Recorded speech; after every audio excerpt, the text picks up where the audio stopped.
Welcome back to Jedi Enclave. I'm Daniel. I'm Chris. And we are the hosts of the Jedi Enclave Presenting Now. This is Podcasting Podcast back in Jedi Enclave Studios. Reunited, and it feels so good. Which is just my basement. Yeah. Which is a nice basement. Yeah, it's very well finished. So Got lots of Star Wars memorabilia up here. I have to vamp for 1 second because I have no idea how this iPad works. Oh, here we go. Okay, cool. Where are we in this? We didn't get very far, did we? Welcome. No. Okay. So, yeah, this is our weekly podcast about nerd news and shows and Star Wars accessories. Yeah. This week we're doing Acolyte Season 1, Episode 5, which was a banger. Yes, for sure. House of the Dragon Season 2, Episode 2. Also pretty good. I liked it a lot. Two scenes in that episode were some of the best performances I've seen in all of Game of Thrones. I can think of one of them. I'll be interested to hear what the other one is. The Boys Season 4, Episode 4. Pretty good. Which was... oh, God. Yeah. But yeah. It was The Boys. Yeah, exactly. That's the thing. It is not the show that you watch with dinner. Yeah. You took the words right out of my mouth because someone commented on social media today on our Facebook, and we were talking about how like John and I make sure we're not eating dinner when we watch The Boys because it's just like one of those things. You can't. Yeah. The time codes for this, if you're watching this on Saturday when the official podcast drops, the time codes are in the description of this video. You can browse around to whichever show you enjoy, or just watch the whole thing and help us out a whole bunch. And thank you to Connor at the Star Wars Red House. By the way, he and I have just kind of taken up to trolling like the anti-woke Star Wars fans. The bigots. We've been kicking wasp nests pretty hard this week. I don't know if you've seen any of the posts I've made on Facebook. I have not. Well, okay. I've seen you being very snarky about the whole Kiadi-Mundi thing. I've done that a lot, though. There have been like 3 or 4 different posts, and it brings out a bunch of people, and they're like, everyone likes to screech. However, I will notice that most of the interactions are actually positive, which is kind of nice. Good. I feel like we've cultivated an audience that A, knows what we're about at this point, and B, it's not a secret. Yeah, like doesn't like appreciates the same sort of shit kicking that we do. Like the fact that like there are a bunch of people today. I made a post. So like the controversy about Kiadi-Mundi's age was that in this supplementary material on the CD-ROM that came out when Episode 1 came out, it listed his age as 60 years old. Okay. And that breaking that canon was just a huge slap in the face to all fans. Yeah. In the same little profile in that CD-ROM lists his lightsaber color as purple. It says he's on the Jedi Council, but he's not a Jedi Master. He's a Jedi Knight. Oh. Which we know is outrageous and unfair. Yes. And so I posted it. Most of the people got it. Yeah. There were the trolls who were like, oh, Disney shills, because that's literally all they know how to say. Yeah. And then there are the people who are like, well, actually, in blah, blah, blah comic, he switched his lightsaber to blah, blah, blah, blah, blah, blah, blah, blah. It's like... okay, at least you're citing a source there. Yeah. But also, do you really think you're the only person that knows this? Yeah. Like, if you're following Jedi Enclave on Facebook, you're probably a Star Wars nerd, right? Yeah. Fun times. It really does. Someone threatened me today. Really? On Facebook, yeah. Actually, 2 people threatened me. One of them was like, you wouldn't be so tough if we were face to face. It's like, I'd sick my dog on you probably. Well, everyone watch out. Fucking badass over here. Yeah.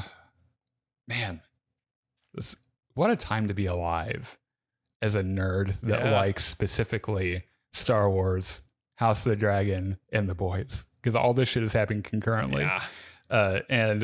Like this is ordinarily the part where we would talk about Star Wars news, except we don't have a fucking time for that. We don't have the time for it. So we're gonna get right into Star Wars: The Acolyte. Okay. And if you're new here, the way we're doing all of these is that we will do a brief, spoiler-free section, and then we'll give you a good heads up.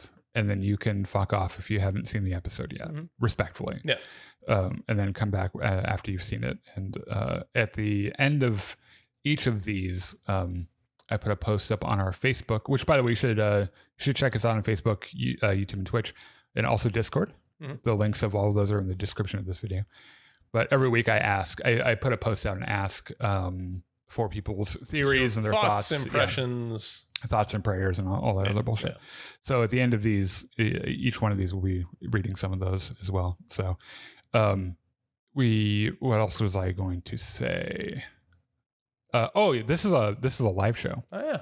So if you're coming back to this as the official podcast release, and we're interacting with people, we're not just talking to random people in our head. Like there are people that could be bothered to show up when we did the live show. So we'll probably be taking brief breaks throughout when it makes sense to address those things. Anyway, so spoiler free. Yeah, Star Wars Acolytes. Got two major thoughts here. Number one, fight choreography in this episode was fantastic. Yep. I thought it was fast. It combined like the sort of fast kineticness of the best of the prequels with the sort of grounded weight of the sequels. And honestly, the original trilogy. Yeah, that as well. Yeah. We saw one character do some maneuvers that I don't think we've seen in live action Star Wars yet.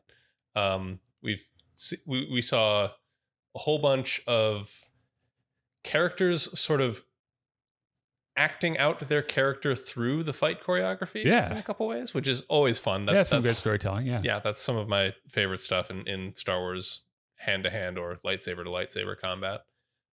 My other major thought is, holy shit, this episode did some things. Yeah, I was about to say, if I'm saying this in a spoiler-free context, I went in to this thinking that all of the red shirt Jedi were going to die. And boy, was I not disappointed. That's all I'll say at the moment. Like, I after I finished the episode, I had to sit for a couple minutes and just let it soak in. Like, damn, dude. Because holy shit. Yeah. Go ahead. Like, some of the things that happened were predictable or like I could reasonably expect. There was a big character reveal that probably shouldn't have been telegraphed so much, I don't think. Yeah.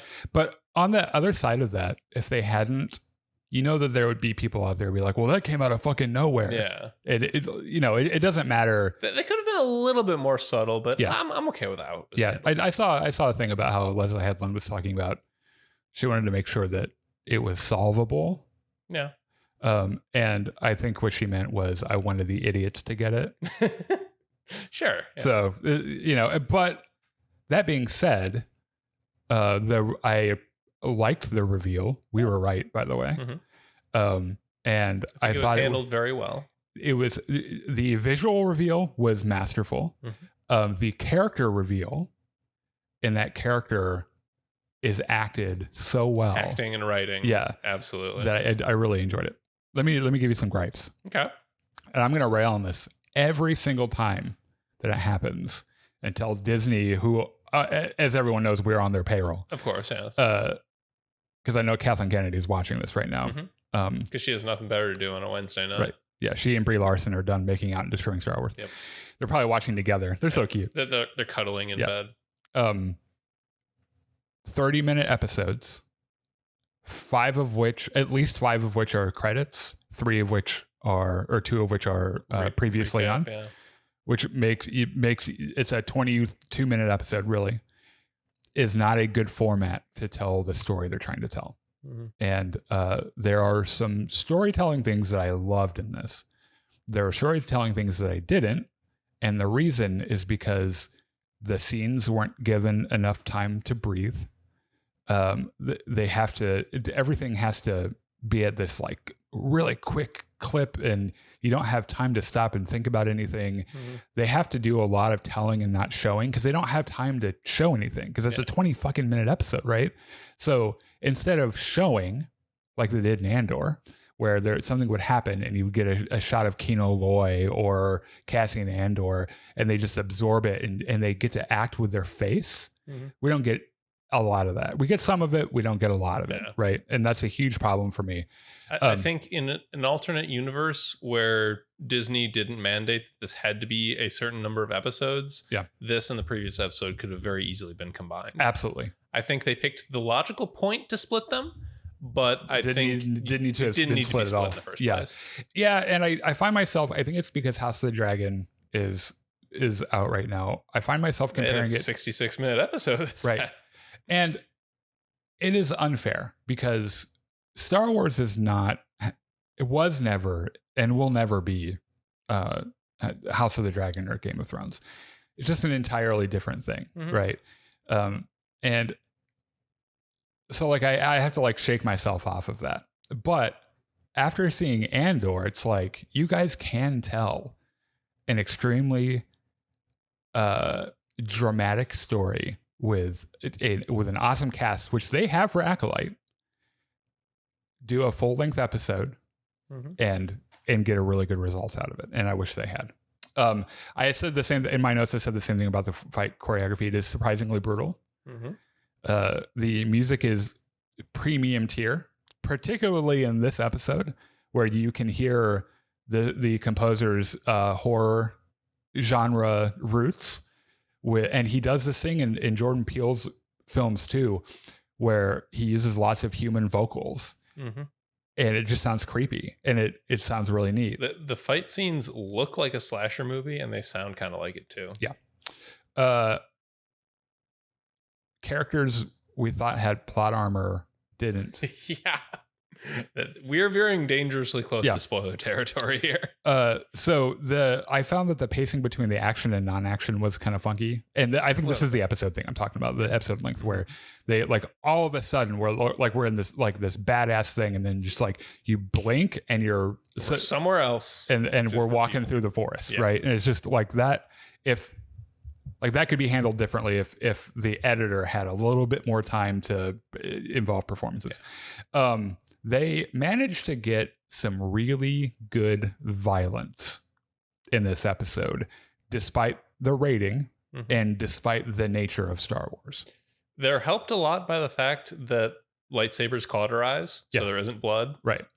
Yeah. It's and we know that Star Wars, the closest we'll ever see to a head detached from a body from a lightsaber is like episode 3 when we're looking at the shadow on the floor when Dooku gets his head cut off, or like in episode 2 when Jango Fett gets his head cut off, and you see the head come out of the head. Well, if you watch the shadow, there's one bulk that becomes 2 bulks.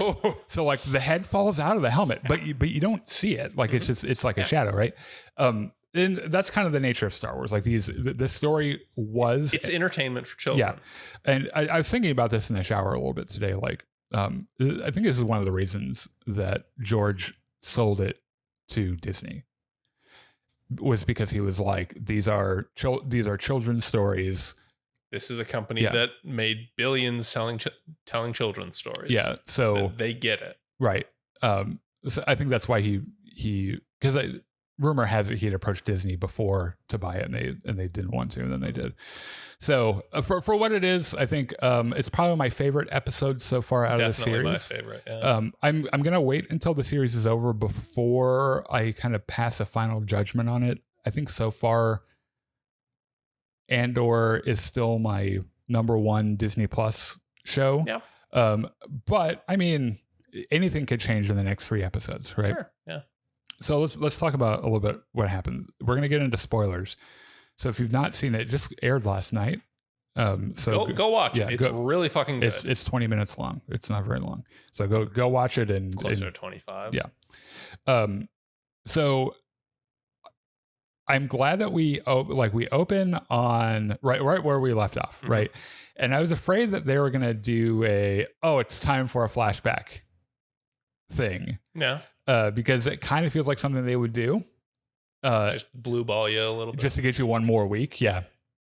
They didn't. And like we open on Osha, who is dazed as fuck because everyone got, kind of blew up a little bit. And like there's a great detail in this where she wakes up and you hear the fight happening. Yes. But she's like, there are lightsabers, she's flashing and humming, and she just is like, the fuck? It's muted. Like it's in the background. So it's maybe not the first thing you would hear. Or the first thing that she hears. Yeah. Yeah. It's kind of ruined by if you have subtitles on because it tells you lightsabers clashing. Right. Yeah. And so like she finds Pip because like she lost Pip. Yeah, that's right. Yeah. So she grabs him and she like gives him a kiss and she's like, oh, thank God.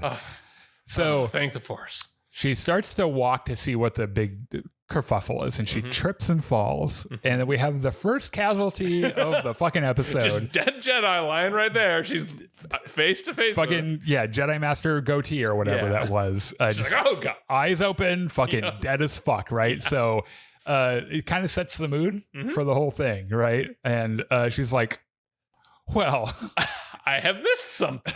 Well, okay then. I guess we'll proceed carefully. Yeah. Meanwhile, and up until we handle the reveal here, I'm going to keep calling him Sith guy. He is fighting 5 Jedi at once. And winning. He's doing a fine job. Yeah. He's doing a fucking bang up job, right? And so these aren't the Order's best fighters. Sure. Obviously, right? And these are just whoever they could round up and send off with Soul. Right. But at the same time, they're Jedi and they're trained fighters and they have the Force. And they are outmatched by one guy.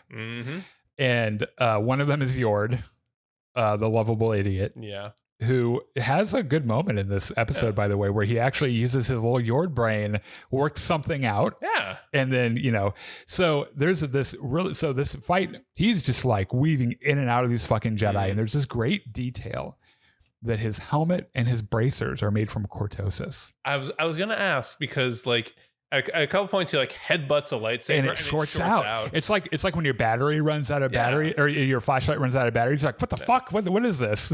So my understanding of cortosis, and this is from the old expanded universe, is that like it was resistant to lightsabers, like it wouldn't melt. It shorts them out. Oh, okay. Yeah, it is. Okay. That is a known property from of cortosis. It absolutely shorts them out. Answers my question then. Which, by the way, water used to short out lightsabers too, but. That isn't fucking Kit Fisto got his figured out how to waterproof it. Kathleen Kennedy for ruining the canon. So anyway, the two guys, like they look down and they're like, what the fuck happened? And they're dead before they can and there's also like. I like how like he makes like a Jedi shish kebab by pulling one in. He stabs one, grabs the other, pulls it he's like, look at this. So these guys all go down pretty quick. Yeah. But I like it better than I like the Palpatine, Mace Windu and co fight, right? Because he does the screech and then like he like it's cool to show that there's effort involved, but not that much effort. Like he doesn't win instantly, but he does win. Yeah. Also, you think that guy's probably having a blast, right? He's like, finally, I get to find some fucking Jedi. Yord's wounded. Interesting little bit about his costume design, I guess. So he has the mask with the creepy grin. He has the bracers. Smilo Ren is what people have been. He's got his kind of black poncho thing, I guess, and his big billowy Hakama pants. Yeah. His arms are completely bare. And this dude is fucking built. Oh, those are nice arms. I'm just saying he could strangle me any fucking time he wanted. Especially when we find out who it is later. Yeah. So Yord like takes a lightsaber to the thigh and he's like, oh fuck. He like falls over. Yeah. So he kills all the other ones. Yes. All the other guys are fucking dead. Before he's able to kill Yord, Osha shoots him with a stun gun. This is one of my favorite scenes because he just gets shot. She kind of turns and looks at her seriously? Have you seen Blade from the first Wesley Snipes Blade? I think so. There's a cop that shoots him while he's like trying to save everyone, and he like turns in. He's like, "Motherfucker, are you crazy?" It was that kind of thing. Yeah. So it wasn't effective. Pokemon style was not effective. No. So Yord is like, we're all going to die. You need to fucking run. Yes. And he does he's like, oh God. So she's like, this would probably be a really good time for me to fuck off. And so she runs. She fucks off. May is watching from Kelnaka's hut. And she's like, oh no. I have chosen poorly. Yeah. So she looks around. She's like, shit. What can I do? She's like, look, okay. Oh, he's really fucking dead. Because Kelnaka is like the only acting he does in most of the previous episode. And this episode is him just like laying there, right? Yeah. So she looks around and she's like, oh, it's his lightsaber. So she grabs Kelnaka's lightsaber and this big Wookiee-sized lightsaber. Right. Yeah, it's also the other lightsaber hilts are big too, and I think the in-universe explanation for that is that it. Like you would expect lightsaber hilts to get a little bit smaller as technology advances, Sure. and as their methods for building them advance. I'm pretty sure they just want them to look like the lightsabers at Galaxy's Edge, so they can sell more of them. Oh yeah, sure. Which isn't necessarily an indictment. I mean, they've been doing stuff in Star Wars to sell toys. We exist in capitalism. Yeah. What are you gonna do? Right. I mean, it is an indictment, but it's not a thing where I'm like, yeah, fucking ruined. We'll never watch Star Wars again. So Osha is running through the forest, and the fucking Sith guy shows up, and he's like running behind her, and he does this sweet as fuck like lightsaber throw, right? Yep. And it's like whirring through the air, and right before it hits her, Saul just out of nowhere is like whapa, whapa, and then instead of it falling down, he just makes it like come back around, and it cuts like a bunch of trees and shit, and he catches it, and like the trees fall over, and and you know that he's incredibly fucking stylish. It's so dramatic. This man is so fucking dramatic. And you know that like as soon as he caught that and the trees fell over, he's like, oh yeah. I hope someone caught that on video. So so Saul and Sith guy meet face to face. Face to mask. Yeah. And it's pretty like just their initial meeting. Like kind of checking each other out and everything is really neat. Yord catches up. Yeah. And he's like, ow, my leg. And so he's like, okay. Saul says, civilians to the ship. And Osha's like, is he talking about me? And he's like, yeah. Yord's like, yes. You're the only civilian. You are here. the civilian here. We're also the only ones living right now. So let's just go. So he takes her and he runs. Meanwhile, Basil, the little like tracker guy, he's like around like sniffing the air and shit. And he's like, oh, everyone's dying. I think I might leave. Yeah. I was not hired for this. He leads Yord and Osha back like in the direction of the ship. And it's like Osha doesn't want to go back. Yeah. She wants to fight, or at least help Saul. And Yord's like, I'm an idiot. Saul, tell me, like, I'm just going to do what Saul said because it's probably the best idea here. Like, don't make me Vulcan neck pinch you. Just please come with me. And meanwhile, Saul and Sith guy are like checking each other out, and he does this great physical acting where he does these weird grotesque head tilts. Yeah. And it's just like it's kind of gross. It really does feel like a horror movie a little bit. And he calls him Master Saul. And Saul's like, who the fuck are you? And he's like, you don't remember me? And he's like, no. This whole conversation is really, I'm going to let you get through it, but I have thoughts. Yeah, he does. I have some thoughts too, by the way. Because we're meant to think of it as a reference to something that happens in the show, but I think it might not be. But he says, you don't remember me. And Saul says, well, actually, on second thought, you do kind of feel familiar. And then Saul's like, you have a lightsaber, and it's a fucking Jedi weapon, but you're not a Jedi. And he's like, no shit. You think? What tipped you off? So May makes a run for it. Right. She like collects herself in the hut. She's like, okay, May, you can fucking do this. Let's go. Opens the door, runs out, immediately fucking vault kicked by Jackie. Jackie's like in the woods waiting, right? She's like, this bitch is going to come out. I'm going to fly through the air and kick her right in the fucking face. And she does. And it's actually really fucking cool. They had this neat like hand-to-hand thing, right? And like at one point, Jackie does this cool move and she's got the handcuffs out. She's like, haha, you're under arrest, motherfucker. And so like the struggle there continues. Saul and the Sith guy fight. And this is truly excellent. Yes. This is truly excellent choreography. Saul's a badass. Yeah. Because remember, 5v1, he cut through those Jedi like fucking nothing. Yeah. He like now that it's Saul, it's a Jedi master. He's a little bit more careful and methodical, and Saul doesn't give him like an inch for like a good attack, right? And he tells him to show his face. He's like, hey, you obviously trained May. She fights just like you, and like show your face. And he says, and let you read my thoughts, and then does a really creepy delivery of no. And I'm like, oh, stop talking like that. Yeah. No. So Saul asks him like, what master hides his face from his pupil? And then very cryptically, he looks at him. He's like, I don't know, dude. You tell me. And then, well, we don't really get a hint from Saul about. So Sith guy and Saul clearly know each other. Yeah. Like, I don't know where the connection is exactly. My first thought was that Sith guy has some connection to Planet of the Witches from like episode 3 or whatever. He seems to. We'll find out a little bit later on. He seems to at least know what happened there. Yeah, Like he was there. That's the big thing. When we get to the reveal of his name, I have something to point out too. Sure.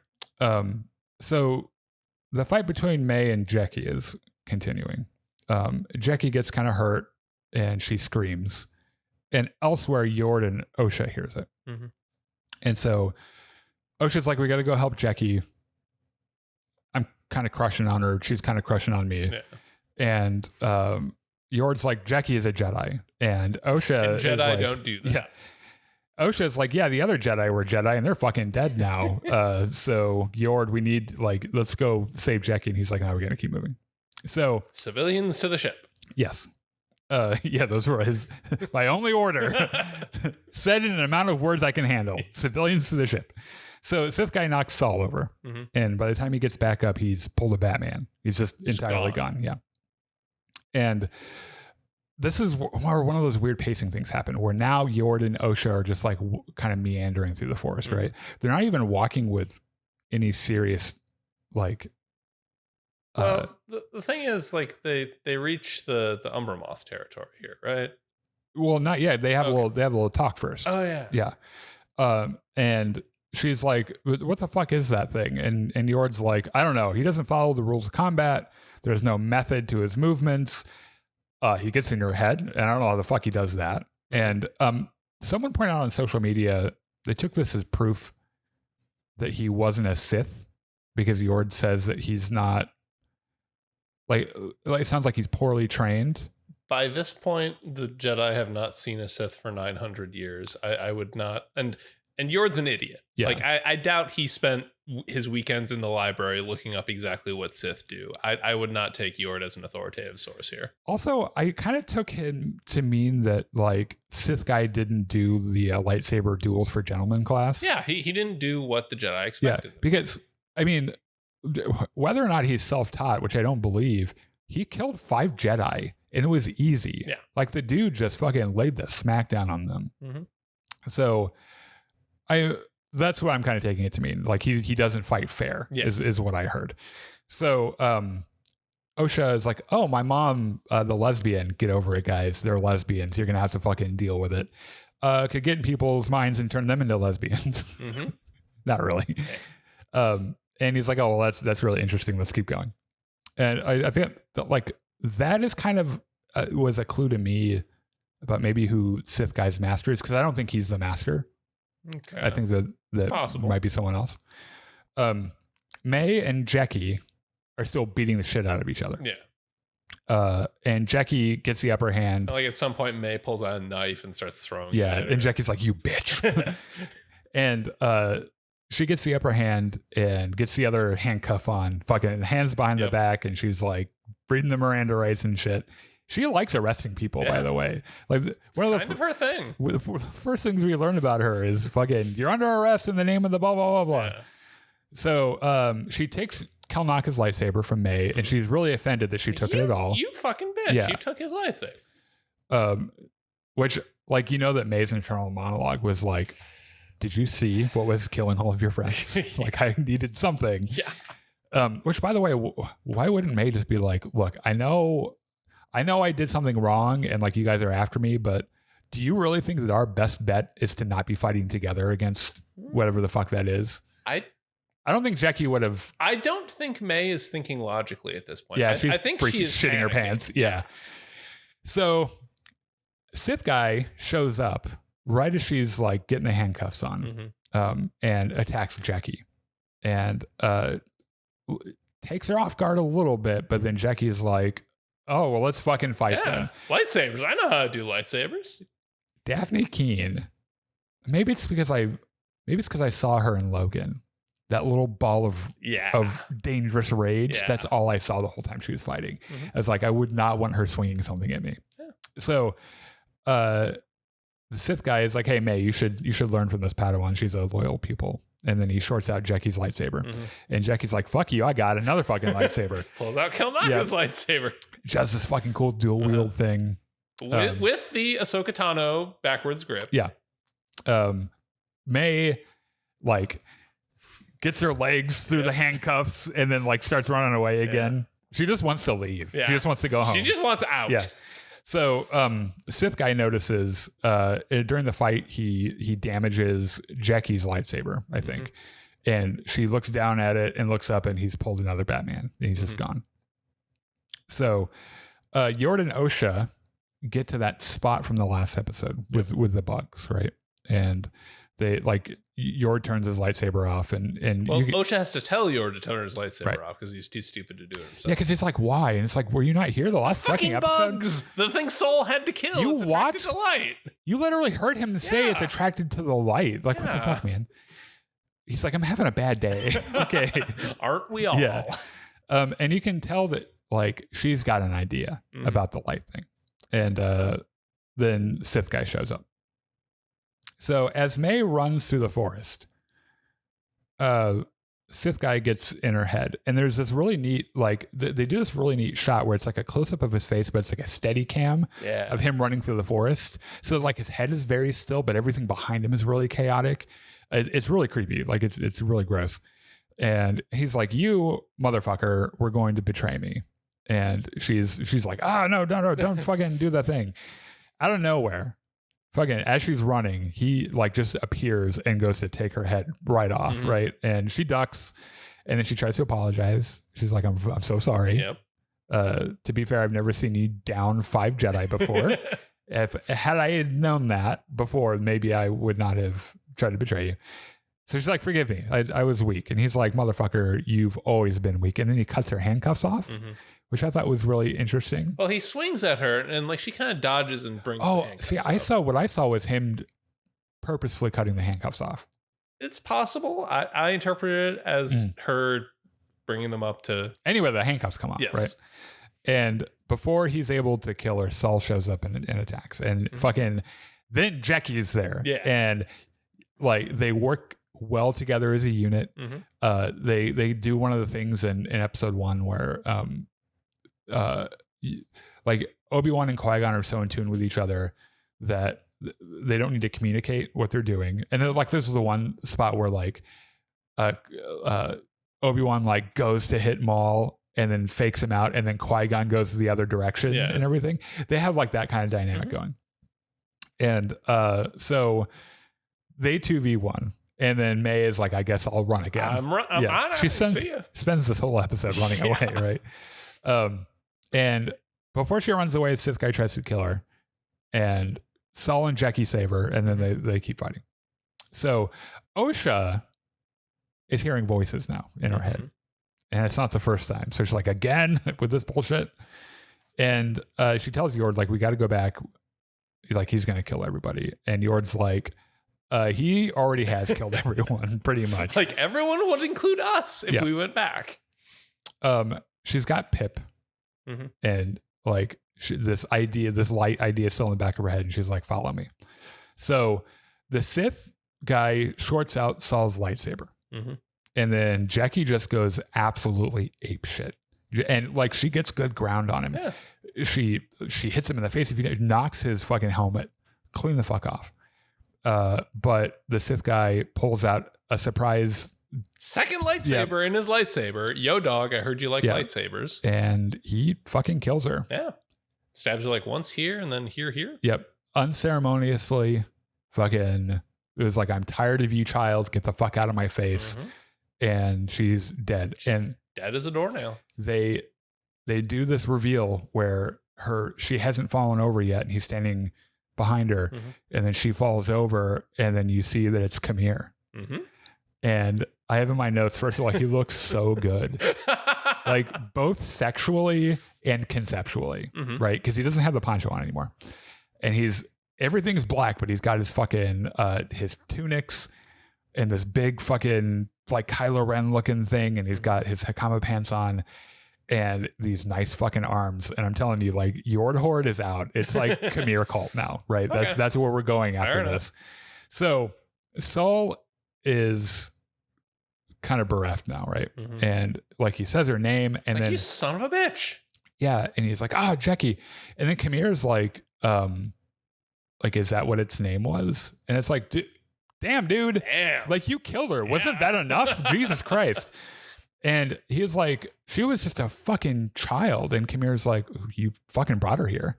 Which is an excellent point and an indictment of the whole Padawan system. He's like, what are you doing here with a fucking kid? Yeah. And it's your fucking idea. Kamir transitions from badass Sith guy to goofy Kamir just like on the drop of a hat. Because like he sees May. And it's like, oh, hey, May. Hey, May. And it's that weird drunken thing that he was doing before. He grabs May by the throat. And he's like, girl, did you really not know it was me? Come on now. It was pretty obvious. And like everyone's like, we all knew. Yeah. Apparently May was the only person that didn't know, right? So Saul tries to attack Kamir while he's distracted. Mm-hmm. And he calls him on it. He's like, motherfucker. Jedi do not attack when someone's back is turned. You tried to kill me with my back turned. Come on, man. That's not very cash money of you. Yeah. And so Kamir holds May hostage. He's got like the lightsaber against her head and shit. And Saul's like, okay, all right, fine. And he drops his weapon. And he's like, what the fuck are you? And he says, I have no name, but the Jedi like you might call me, drumroll, Sith. And we're going to talk about this because his delivery of this and the words he chooses is suspect to me. Okay. But we'll get there. Mm-hmm. And Saul's like, why the fuck would you risk discovery? And he's like, to be fair, I was wearing my sweet ass mask. Yes. And then your little ball of rage knocked it off my face. Yeah. So I was trying to. To be subtle here, but. And to be fair, I would have gotten away with it with that fucking meddling kid. Yeah. So Saul's like, what do you want? And Kamir says, freedom to wield my power the way I like without having to answer to the Jedi. Oh, and I want a student. I want an acolyte. Yeah. Anyway, I have to kill all of you because you've seen my face. I don't make the rules. The Jedi do. Mm-hmm. That's the rule. You see my face, you die. Which sounds like a rule from his master. Could be. This might be a thing where it's like, you can go out and do whatever freaky shit you're going to do, Kamir. But like if someone sees your face, like if a Jedi sees your face, you best kill them. So he looks... This just reminded me of the scene in the shop where the three Jedi, like they corner him in the shop, and it's Jecki, Yord, and Sol. Yeah. So those might be the three. I don't know if like he would have deliberately made that connection because like they hadn't seen him in his Sith persona yet. They didn't know that it was him yet. Yeah. Right. I think after they saw who he was, after he started killing Jedi, it was like the point of no return. For sure. So he looks at May and Saul, and he's like, or Osha and May. I don't think Osha. Yeah, Osha's not there yet. Yeah, you're right. And he's like, look at you two, right back where you started. And fucking Yord appears out of nowhere. And the dude has a badass moment where in his little Yord brain, he put together that the helmet shorts out lightsabers. Yep. And so he picks it up and he shorts fucking Kamir's lightsaber.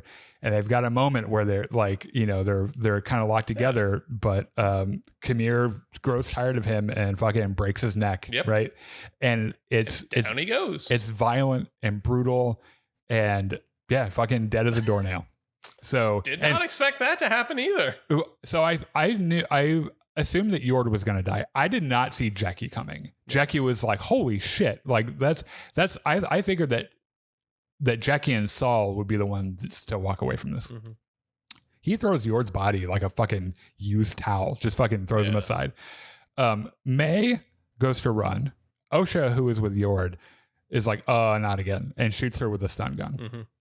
So Saul has finally had enough. Yes. And he does his own apeshit thing. And they have this really neat hand-to-hand thing. He knocks Kamir over. He fucking picks up his lightsaber and he's gonna kill him, right? Yep. And then Osha stops him. Like, dude, it's not very Jedi of you. It's not very cash money of you. So, Saul, take a fucking breath. You're a Jedi. And Kamir's like, Osha, like, is this your master? Like, you trust him after everything he's done to you? And Saul has this moment where like he starts, like you can tell that he doesn't want the conversation to go somewhere. Mm-hmm. And so he says his mind is twisted by darkness. It's he's lying kind of a thing, right? And then Saul lets him go And then there's this moment where Osha tells Pip that she loves him, and then pulls his head off. Yep. Turns it into a flashlight. Flashlight jams it into sit. The bugs things are like, ooh, look, light. And they swoop down to get him. There's this funny detail where they swoop down and he flinches because they're giant fucking bugs. And then he's like, I'm a Sith. What the fuck am I doing? And he's like, drops his arms like, really? and then he's like cutting some of them down, but like they grab him and they carry him off. They fly away. Yeah. And we know that he's not dead. Of like, course. if this is how Khmer went out, it would be the funniest shit in the world. But also, what kind of, like, imagine what taking. What kind of Sith would he be? Imagine killing 7 Jedi and then bugs killed you. It'd be so embarrassing. So Osha's like, why did he say that whole thing about the trust thing? And he's like, I'll explain. He goes to explain. May shoots him with a stun gun. And Osha's like, son of a bitch. God damn it. He was about to say it. Yeah. So May and Osha talk.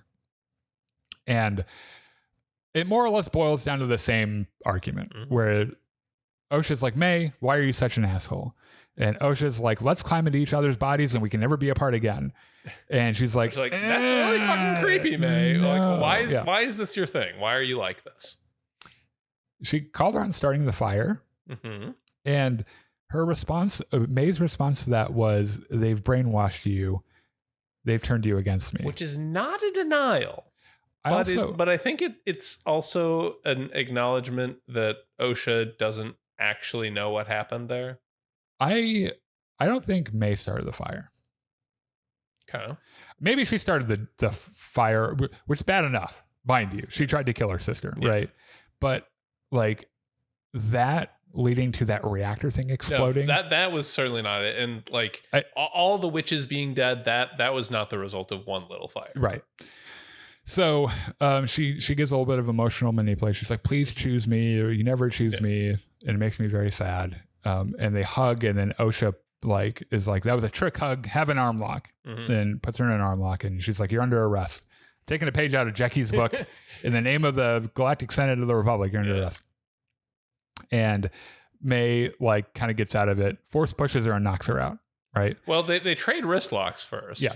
And then, she force pushes her. She takes Kalnaka's lightsaber, gives herself like a Great Cuts haircut, which is like, you have knives. You could have just used that. But she very dramatically was like, wah. You know, the lightsaber probably does it quicker.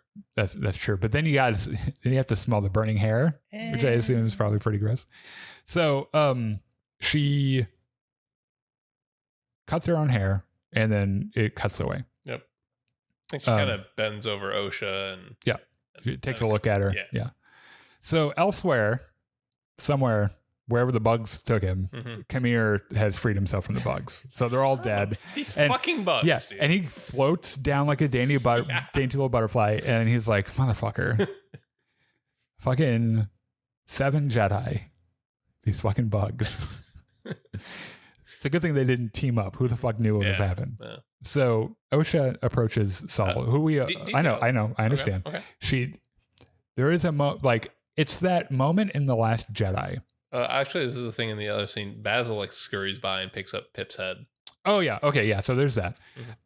Osha, or who we think is Osha, walks up to Saul, who is unconscious, and it's that moment from The Last Jedi when Kylo Ren is unconscious, and General Hux is like, I could kill him. And then he wakes up and he's like, oh, you're alive. Hey, so good to see you, boss. It's kind of that where she walks up and she's like, oh, what is this? And then he wakes up and she's like, oh, hey, what's up, Saul? How you doing? Saul seems very confused about what he's seeing in front of him. I think maybe somewhere he senses something that's off, but Saul's had a very bad day. Yes, for sure. Lots of things on this man's mind, right? And so he just kind of shakes it off, and he's like, we got to get back to the ship. And Osha gives him a hand up, and they go. Basil follows them. I think Basil immediately is like, what the fuck is up with this? Weird fucking shit going on here. Yeah. Like, it was bad enough all these fucking Jedi died, but now what the fuck is this? Yeah. So he follows them to the ship. He gets onto the ship after they do, and he seems to realize that, this isn't actually Osha. Yeah. So Khmer finds the unconscious actual Osha. Which you can tell because she has the tattoo. Yeah, the tattoo that she didn't think Saul would like. And he covers her very sweetly with his like poncho thing, and he says, "What extraordinary beings we are." And then there is a direct quote of the Kylo Ren theme. Oh. It is note for note the Kylo Ren theme, which really confused me. It wasn't that thing where it's like, oh, that could kind of be the Kylo Ren. It is literally Kylo Ren's theme. And then he continues, "Even in the revelation of our triumph, we see the depth of our despair." And I'm kind of getting maybe the feeling that he thinks maybe he found another student. That would be my conclusion. Because he could have just fucking killed her. Yeah. I mean, he has no... I guess maybe he could use her to manipulate May. I mean, she's seen his face. So if nothing else, he would want to kill her just to... Yeah, but he's like real nice. He's like, "Oh, you look cold. Here, have my fucking poncho," you know? And that's the end of the episode. So I don't know what May's plan here is, because I can think of, like, without even trying, 5 different ways she would get found out. Yeah. Also, okay. I found May's sudden change of heart in the last episode. Osha's alive. Oh my gosh, that changes everything. I found that to be really unconvincing and weird. Well, this could just be the writing and the fact that everything's got to like move along because it's a 5-minute episode or whatever. At the same time, it could be that she is spinning her own web. I think what it is, like we see in the flashback episode, that May is not entirely rational where her sister is involved. That's fair. Like she's always like, we got to do everything together. We got to share all each other's secrets. We got to blah, blah, blah, blah. So, let's just push ourselves together real hard and see if we become the same person. Well, let's do the Dragon Ball Z fusion dance. It'd be great. So I think she's just not. This isn't the phrase I want to use, but she's not mentally stable where Osha is concerned. I think that you would have to not be mentally stable to do what she's done, right? Yeah. Like there's clearly something that has affected her mentality. I mean, she's willing to kill a defenseless Jedi, you know. She talks one dude into fucking offing himself. Like she's clearly unwell. But something specifically about Osha and their relationship really sets her off, I guess. It seems like it's maybe it was kind of a toxic relationship in the first place. Think? Yeah. Your camera is not on, dudes. Can't see you guys. Is that real? I don't know. So this will not affect our... Okay. You should see us now. I knew exactly. Oh, okay. All right. There's an actual goof. Yeah, that was set up for a thing I had to do last. We apologize. Yeah. Thank you for everyone saying we don't have video. By the way, if you really missed the video, this will be up on the original on the official release of the podcast on Saturday. Also, the Acolyte video will be a separate video that I'll probably put out tomorrow. So, but thank you for letting me know. Mm-hmm. Let me read some of these other things real quick.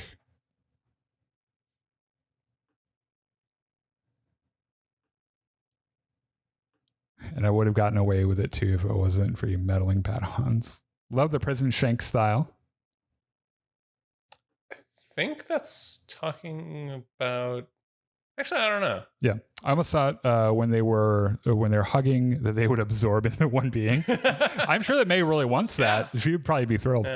Yeah. Casey says Basil is named after the inspiration for Sherlock. Also Basil the Great Mouse Detective. Also the Spice. Which probably isn't spelled the same. And Jimmy says, there you are. Yeah. Which, by the way, we know that Saul means that is the name of our son. Our son, yeah. It turns out that Kamir is the Arabic word for moon. Oh. Which matches the motif in the credits with the two moons and shit. Yeah. So I've seen some... I've seen some theories about the possibility of them being related. They have some relationship for sure. Yeah. Like Kamir, whatever, was very clearly taunting him. And when Soul realizes who he is, like he's pretty shaken. Yeah. So I'm going to read some fan insights. Well over 100 of you weighed in. We're not going to be able to read all of these. I'm so sorry. So I'm going to pick the ones that I was going to pick the ones who I found attractive, but I can't see their profile pictures from here. So Michael says Yoda has to know by now.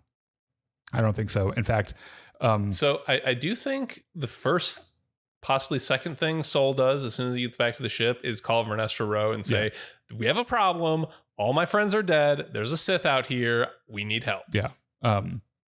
We know that Vernestra goes to where all this happens. There's a shot of her in there, which, by the way, an interesting thing. We've almost entirely run out of trailer footage. We have 3 episodes left? 3 episodes left, and all the trailer footage is more or less, except there's one shot of Kalnaka and Tommen fighting, and then there's a shot of Vernestra doing her light whip in the forest. So I think that they seem real hesitant to let the Jedi Council know what's going on anyway. So it's entirely possible. She's like, they didn't all die. You know what? I'll go on and look for myself. Right. Andy says epic fight scenes. It's definitely getting better. For sure. Joey says, I very much enjoyed the lightsaber fight, but the story still isn't there for me. Fair. Greg said, I lost it when I realized the armor was cortosis and the light punch dagger was brutal. The dialogue between Camille and Sol was chef's kiss. Absolutely love this episode. Our friend April said, that was just wow. I was totally floored.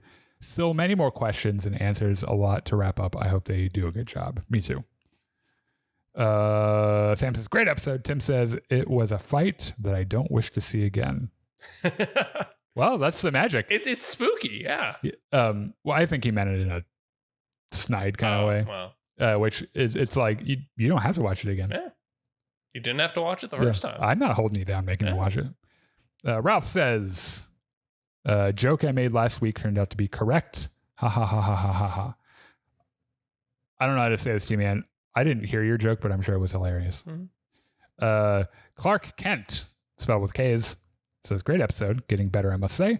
Richard says, we got served a Jedi shish kebab. The dude straight up did make a Jedi shish kebab. Beth says, best episode yet, but driven by the awesome fight scenes. Not much character or plot development other than the big reveal. I think that's because those 2 episodes could have been the same episode. Yeah.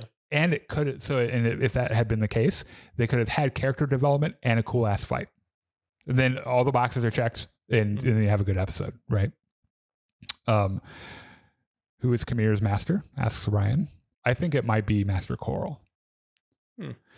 I think that, I don't know. Yeah. So the Kamir thing is interesting because I've seen a lot of people draw similarities between Kamir and the original Ren that we meet in the Rise of Kylo Ren. The Rise of Kylo Ren.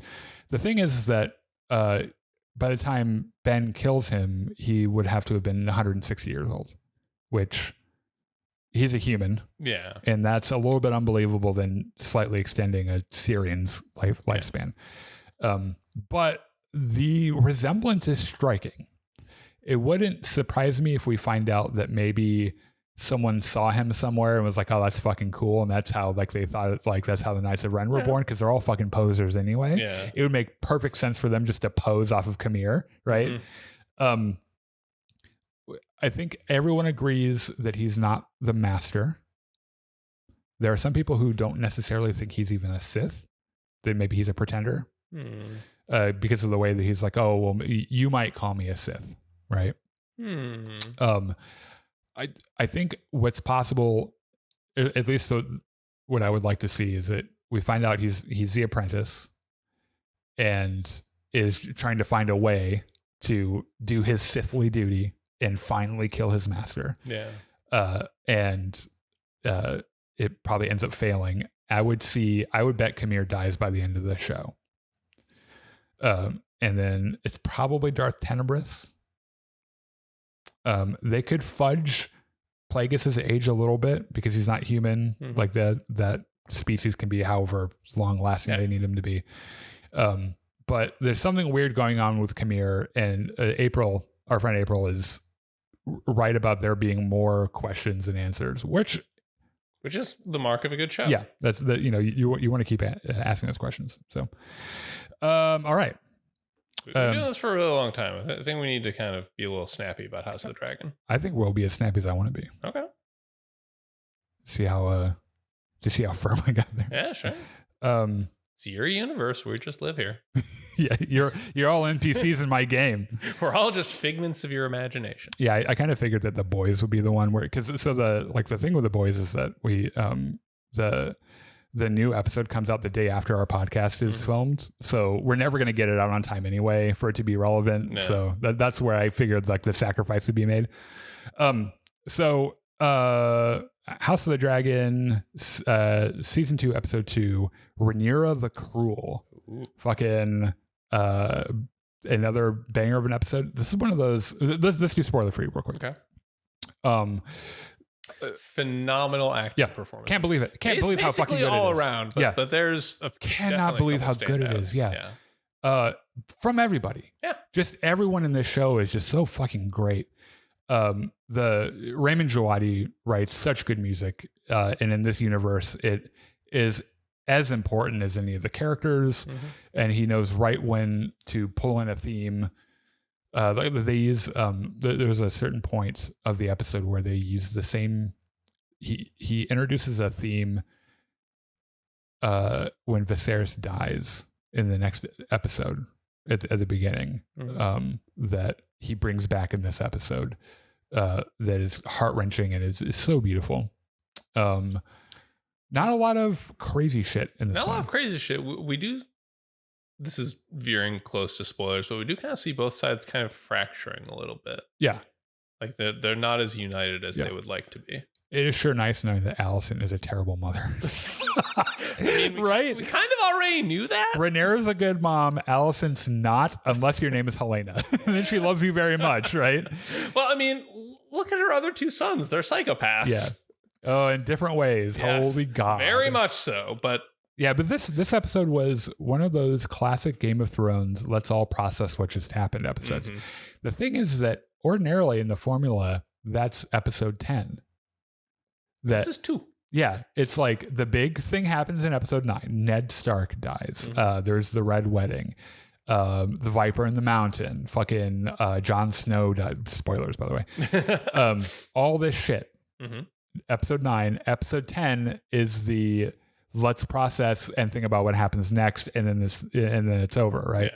Yeah. I happen to know that I think either in an episode or 2. The episode name is Dance of the Dragons, and there's a duel in this episode that is amazing, absolutely amazing between 2 characters. When I was watching the behind the scenes material on it, one of the showrunners was like, "It was really nice. We have this show that's full of these vicious, huge dragon battles." And it was nice just to have 2 knights fighting for a second. But what I heard was vicious dragon battles. And I was like, I would like to see them, please. Right now. Yeah. So I think that's as much. I mean, there isn't a shit ton of stuff to spoil in this one. Like there weren't any big, like, shocking things. But we are going to spoil it. Yeah. If you've not seen the episode yet, go check it out. So we open with the immediate aftermath of, the child murder. Jaehaerys's. Yeah. Also, we got to be a little careful. We need to think of like a new word for that because YouTube does not like those particular words. So we could do like the Backstreet Boys reunion tour. Okay. So they discovered the Backstreet Boys reunion tour, right? And they're shuffling all the groupies out of the palace. Yeah. Trying to lock everything down. We could say Jaehaerys's murder because YouTube doesn't know that Jaehaerys is, Okay. In fact, there are at least 2 Jaehaeryses in this show, so it could be the old one or not the old one.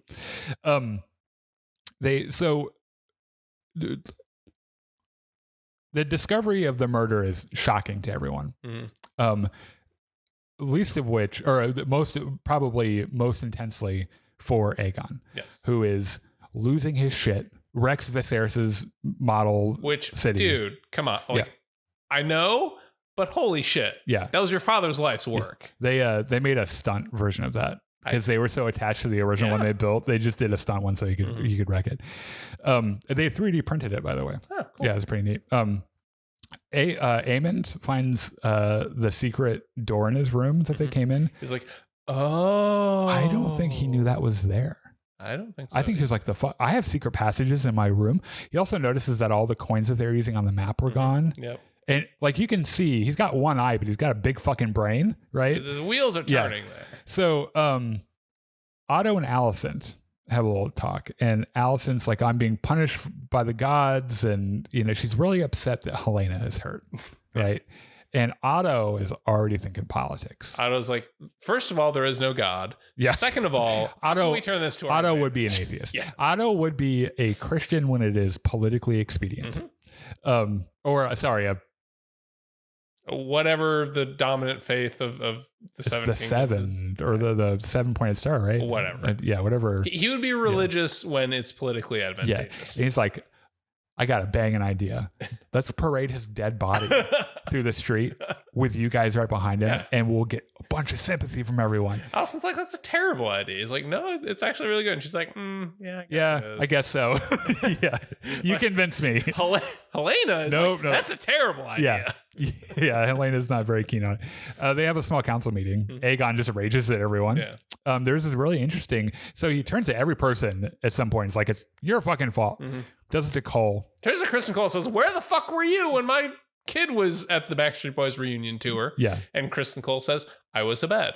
And like he and with your mom. Yes. Like he and Alicent share a glance, and he's like, I was in bed. He starts to go off on Alicent. And you might notice that Larys Strong used that as an opportunity to speak up and distract him. Excuse me, sir. To pull the ire away from her, right? He's like, we got a guy. Yeah, he's like, out. He's like, I should have said this when I walked in the door. Yeah. But we found a guy with your son's head in his bag. Do you want to see it? And they're like, oh no. God. So Helena is out of her mind with grief. Yes. Understandably so. So one of the themes in this episode is the Rhaenyra and Helena are both now grieving mothers, right? And I have a feeling that if you were to get Rhaenyra and Helena in a room together, they would realize that what was happening wasn't each other's fault, right? Like directly. Yeah. So it's nice to see Alicent interact with a kid she actually loves, because she tries to comfort her. The thing is that Helena is coded as neurodivergent, so she doesn't like to be touched. She doesn't like to make eye contact. She's in her own little world, right? Which, by the way, her chambers, I don't know if you noticed, there's a bunch of graffiti everywhere in her chambers. She just draws her dreams everywhere. And she's got her bugs everywhere. She's got like little cages, little like fucking grasshoppers and shit. I mean, everybody needs a hobby. Yeah, like you said, she's not a big fan of the funeral thing. She's like, I don't enjoy that. Sounds like a bad idea. It's like, I don't want everyone looking at me. I don't know them. Yeah. So they have the funeral procession.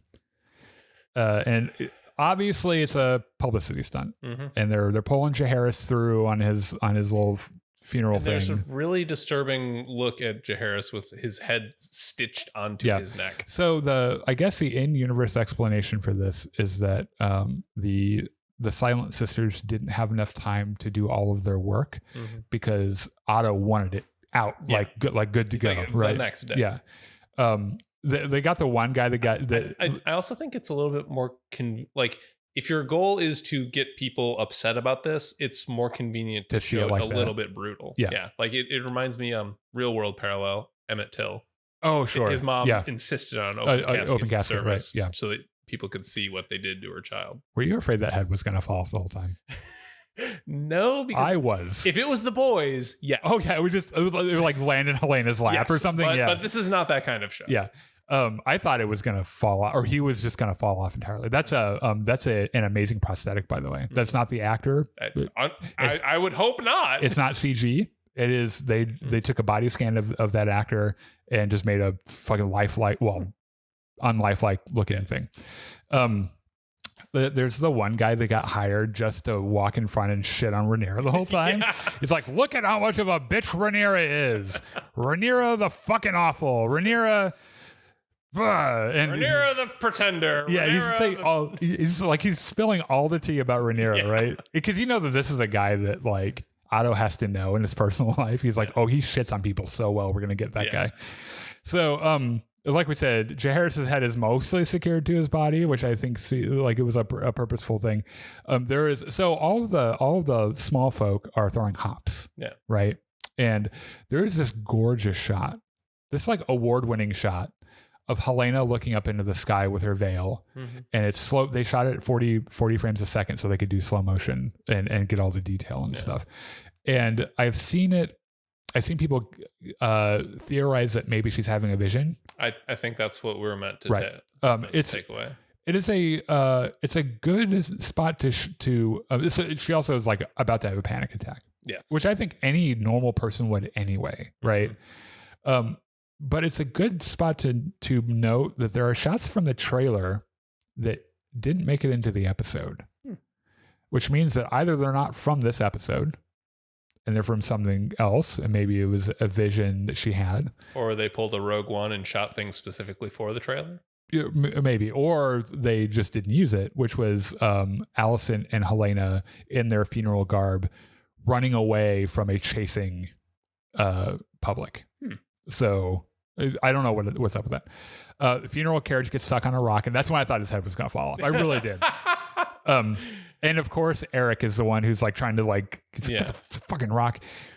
We switch to there's a scene where like they're stuck there, and the whole crowd is kind of closing in, and Helaena is like really not okay with that. No touch. She's like trying to stand up, like she's like that droid from Rise of Skywalker. She's like, no, thank you, no. She's like, I just want to get out of here. So Blood confesses to Laris. Like Laris walks in, lays out his tools. Blood's me like, yep, David Cardarian hired me. He said half up front, half when I get done.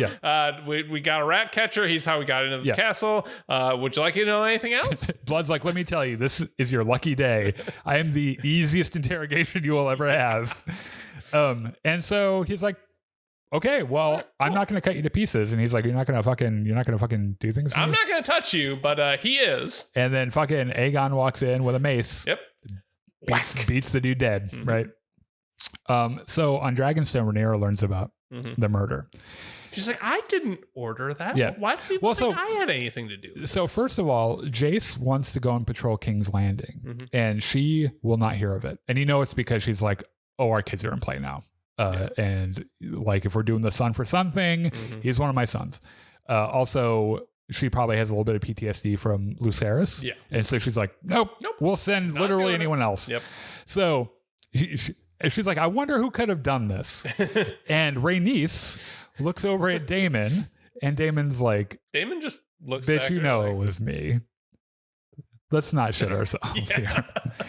So they're like, one of her guys, by the way, is like, look, you're a grieving mother and you're a woman, so you're emotional. You can tell us if you did it. And Rhaenyra stands up. They had this fight like over Rhaenys, right? And she's like, I will punch you in the fucking balls. Yeah. And then he says something, and then Rhaenys is like, fucking watch yourself. And we know that she's talking to him, but both of them heard it, right? Yeah. And it's a nice little moment with Rhaenys. The entire time, by the way, Rhaenys is staring at Daemon. She doesn't take her eyes off him the entire scene. You motherfucker. Yeah. So Rhaenyra looks around, and everyone's staring at Daemon. And she's like, what are you guys all fucking staring? And she looks at Daemon, she's like, oh God. Oh no. Fucking hell. Yeah. So we cut away. She's like, to our room. To our chambers. Yeah. Daemon's like, I didn't mean to. It was a mistake. And she's like, oh my God. You fucking idiot. What have you done? She's like, you weakened my claim. Like, who the fuck knows what's going to happen now? Yeah. And like, we were turning people to our side. Now they think I killed a fucking child. Yeah. Like, Backstreet Boys reunion tour. Sorry. They thought I did a Backstreet Boys reunion tour. So she's like, look, I've finally had enough of your shit. Yes. I can't trust you. It used to be a challenge when we were kids, but it's not cute anymore. I cannot fucking take this anymore. And there's a moment where Daemon looks like he might strangle her again, and he doesn't. And she looks like she might flinch, but holds her ground. And I wonder if there was a conversation that happened between seasons where Rhaenyra's like, you ever fucking touch me again, I'll have you killed. There is excellent acting in this scene, because like this is one of the scenes I was talking about. Daemon gets all up in her face, and like she's like concerned. Like she's breathing a little bit heavily, and not just because they've been shouting. But her face is like, I fucking dare you. Like she is composed, even if she's physically feeling some fear. Yeah. So Daemon keeps referring to the Iron Throne as his brother's throne. It's obviously still in his mind. Yeah. It's not Rhaenyra's, right? Or at least he's having trouble expressing that. Yeah. And she's like, look, am I the queen or not? And he's like, who can tell? I mean, we're about to fight a war over that very question, aren't we? You're not my queen. And she's like, that's not good enough. And Daemon's like, look, Viserys chose me chose you to put me in my place. Like he was afraid of me. And Rhaenyra's like, you stupid motherfucker. He wasn't afraid of you. And then you can like see her. She's like, oh, he doesn't know about the prophecy, the ice and fire thing. Because that's what Viserys was afraid of. Right. And that's why he chose Rhaenyra. So she calls him pathetic and he's like, well, you're pathetic. And then he leaves. Right. Yeah. And then he puts his fucking cool helmet on and gets on his dragon. Gets on Caraxes and he's like, fine, I'll go do something rash. That'll show her. Yeah. And then flies off with Caraxes. I'll go get my own castle with blackjack and hookers. Yeah, exactly. So he's probably off to take Harrenhal, by the way. Yeah. So Rhaenyra sends Baela. She's like, I'm not going to send Jace, but you mean nothing to me, so I'm going to send you. You're my husband's child. Yeah. So, yeah. I was like, well, why don't you send Dad? And Rhaenyra's like, we're not going to talk about your dad. I don't know where the fuck he is. Yeah, he just kind of disappeared. Someone last saw him screaming Leroy Jenkins. We don't know. So she tells Moon, she should like take Moondancer, keep an eye on King's Landing.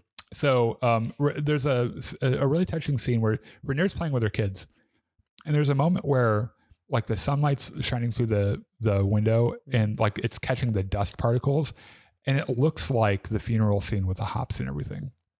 And it's just one of those, like, the grieving mother thing. Because you know that she's still thinking about Lucerys. They don't really have time to mourn him anyway. Yeah. The whole thing's crazy. So Alicent takes a bath. And Kristen is banished to guarding the door. Yeah. He may not come in on this one. Kristen he finds Eric. Gets real pissy with him. There's a sequence, like, at the end of that scene is Alicent like ducking her head under the water and like opening her eyes, and I thought she was trying to drown herself. You know what was really weird to me about that scene too is right before that happens, there's a shot from behind some like banisters or something, and it's one of those shots that you compose when you want the audience to feel like that person's being watched. I mean, it's obviously what's his name, Larys. Yeah. He's like, oh, I can see her feet. Yeah. Just you drown yourself, but just stick your feet up for me. Yeah. So Kristen gets real pissy with Eric. And at first he's like, your fucking cloak's dirty. And then he's like, where the fuck were you when the Backstreet Boys reunion tour was happening? Yeah. And he's like, I don't know, where the fuck were you? I was with the king. Yeah, you're the fucking king of... You're the Backstreet Boys fan. Where the fuck were you? The captain of the King's Guard. Yeah. This is your fucking job. And so he's like, okay, well, here's the thing. I'm sending you on a mission. This is a brilliant plan. Fucking get on my brainwaves. Yep. Since you and Eric look exactly alike and you both are exactly named Eric, go to Dragonstone, pretend to be Eric, and kill Rhaenyra. And he's like, that's so fucking stupid. That is the worst plan I have ever heard. And he's like, well, you're the worst plan I ever heard. Get the fuck out of here. And he's like, okay. Because he's like, are you going to fucking I'll go on a suicide mission then. And because he's like, are you going to fucking refuse? Are you a fucking coward? I'm going to have to like tell the king on you or something. And he's like, oh, for fuck's sake. So he leaves, right? So Jace and Baela have this really sweet talk. Baela's like practicing her crossbow skills, which she has. Yeah, she's pretty good. She has a crossbow and the skills. And I'm pretty sure that's going to come back at some point later. For sure. Yeah. There is this really nice line where Baela asks Jace about Harwin Strong. And he's like, he was this big fucking hulking guy. They called him Breakbones or whatever the fuck. But I'm pretty sure he loved us. And Baela's like, he obviously did. Right. And if you're gonna let that truth be told, you might as well have it between you and your wife, because they're betrothed and whatever. So there's that unspoken thing there, right? So Aemon hangs out at a brothel. Turns out this is what he's doing during his assassination attempts. During the Backstreet Boys reunion tour. Yeah. He So first of all, this actor that he's with, she's in season 1 when they go looking for Aegon when he goes missing. Yeah. That's his drama teacher from high school. Oh, really?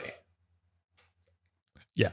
Okay. Yep. And it's a little weird, but okay. He is butt ass naked, laying there with her, and she's like but they're just kind of cuddling. His face is like pressed up against her chest and everything. Turns out that Aegon probably isn't the only one with mommy problems. It's just that Aemon's a lot better at hiding them. He's a different type of mentally fucked up. I think so, yeah. I saw a bunch of memes about how he looks like it was like the last Harry Potter movie when he meets up with Spirit Dumbledore in the ghostly King's Cross, and Voldemort's little skeleton is like under one of the tables. Yeah.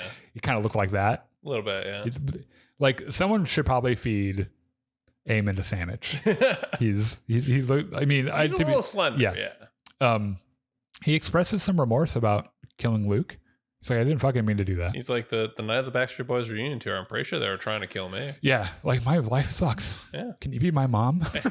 Like the prostitute for a second, like she's about to get in there, like, oh, this is the time to do my job. He's like, no, that I just want to cuddle. Yeah. She pours him a glass of milk, which a little weird. Could be a boob thing, maybe not a boob thing. I don't know. Maybe it's a Homelander thing. Yeah. So we spend a little bit of time with Hugh the Ironsmith. Basically, he's got a sick kid, and food is scarce. Remember, I've not read the book, but from what I can tell from people hinting at stuff, he's going to be an important character later on. So Driftmark, we reconnect with Alan, and we meet his brother Adam. And I'm pretty sure, like I said, I haven't read the book. I'm pretty sure these are Corlys's kids. Maybe. Like bastard children. Because like his brother Adam's like, Lord Corlys owes both of us and everything. And it turns out that like Corlys is giving some favor to Alan. Like he's letting him like rise through the ranks pretty fast and everything. I thought that was because Adam was the one who saved Corlys when he got knocked into the sea. Yeah. Why do you think you saved him? I'm pretty sure that they're his kids. Maybe. And maybe he has a thing where maybe that's looking more attractive now than having two bastards, one of which, the heir to Driftmark is dead. Yeah. I mean, it wouldn't shock me. Yeah. They're going to go off and have goat stew with carrots though. And he is real fucking excited about it. Rhaenyra and Massaria have their first scene together since episode 2 of the first season, when she was standing across from her with Daemon at Dragonstone. And it's tense. And Massaria is like, so Daemon promised to let me go. And Rhaenyra is like, oh, that is not happening. Daemon is not here. Yeah. And she notices she has a scar on her neck, which I think is from her being a slave. Because they have the collars, like the slave collars and everything. Yeah. There's this weird, like I said, I've not read the books. And this wouldn't be in the books anyway, because I think it's something, because in the books, Laenor isn't dead, or Laenor is dead. In the show, Laenor isn't. So Adam is like hunting for rocks and shit, and he finds a crab, and he looks up, and Laenor's dragon sea smoke is flying through the air, and he's looking at it like, damn, maybe I'd like a dragon now. Yeah. And sea smoke's like, I don't know who you are, and he flies off, right? So good news, Cheese got caught. Okay. Bad news, so did all the other rat catchers. He didn't get caught, really? Aegon just said, caught in the news. Hang all the rat catchers. Got caught in the news. Every single one. So his little dog, Westeros doesn't deserve this dog. Cheese did not deserve this dog. I like to think that he's like, kick me one more time, motherfucker, see what happens. So Otto comes storming into Aegon. You fucking idiot. This is the other scene where like Otto is just raging. Incandescent with rage. Otto, so he's like, you dumb motherfucker. I paraded your son's body in front of the entire kingdom for some fucking internet points, and we were doing fucking great with that. It was working. We were turning everyone to our side. Everyone likes you. Everyone I don't know hated Rhaenyra. why the fuck they do, but It was starting working. And then you went. And then you went and fucking killed a bunch of innocent people. Yeah. And now they're all pissed at us. Yeah. What the fuck, dude? Why? Just like, why would you do that?